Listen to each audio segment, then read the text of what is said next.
Bonsoir chers tous, merci beaucoup encore une fois d'être avec nous.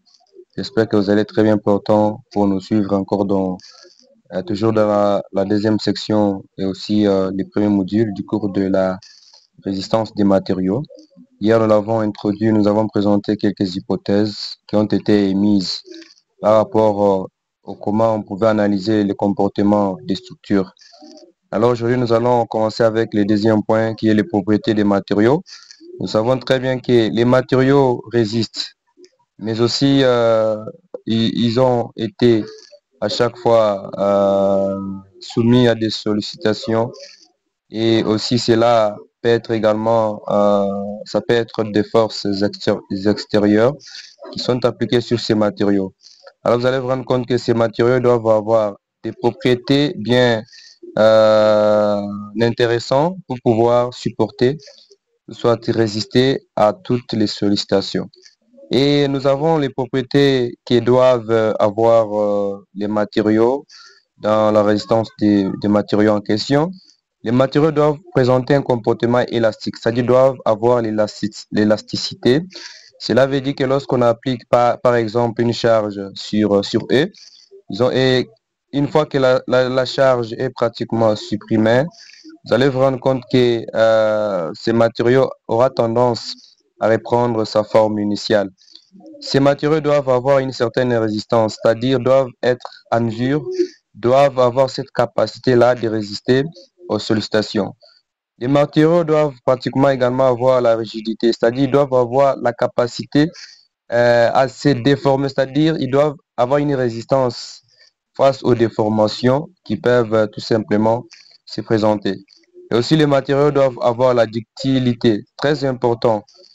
Et aussi, sans toutefois oublier la malléabilité, ce sont toutes les propriétés ici pratiquement, c'est-à-dire qu'ils doivent avoir les matériaux pour s'opposer des actions de force pratiquement qui sont extérieures.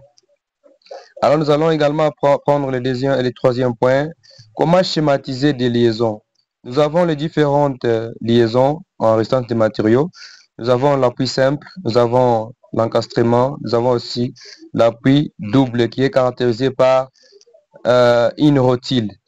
L'appui simple est là, c'est-à-dire qu'ici, tout simplement, il y a pratiquement un certain mouvement qui est pratiquement généré ou soit qui est autorisé. Vous allez vous rendre compte que nous aurons affaire à une inconnue qui est pratiquement par rapport à l'ordonnée Y.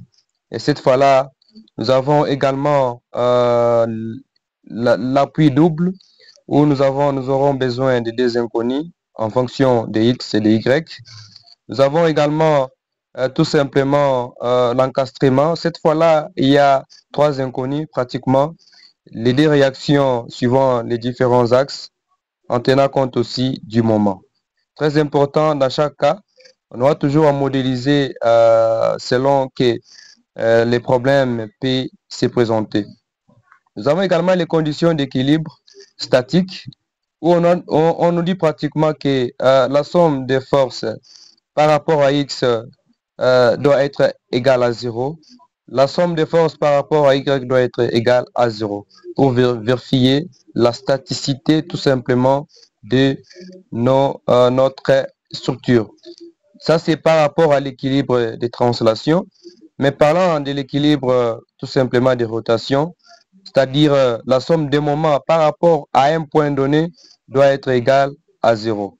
On dira que seulement cette rotation doit être par rapport à n'importe quel axe, mais cette fois-là qui est perpendiculaire au plan de force X, Y. Nous avons également les efforts internes. Les efforts internes, ce sont les efforts qui sont produits par les actions extérieures, les forces extérieures qui sont appliquées sur tout simplement la structure. Alors vous allez vous rendre compte que ces efforts internes peuvent être l'effort normal, l'effort tranchant, mais aussi les moments fléchissants. C'est comme ça qu'on peut représenter par exemple le cas d'une poutre. On doit passer par une méthode que nous pourrons utiliser ensemble, la méthode de section, qui va nous permettre tout simplement de déterminer tous les efforts internes qui se produisent pratiquement dans notre matériau. Je pense bien, merci beaucoup de nous avoir suivis. Prochainement, nous allons commencer avec la méthode de section, cette méthode utilisée pour évaluer les différents efforts internes dans la structure. Merci beaucoup, à très bientôt.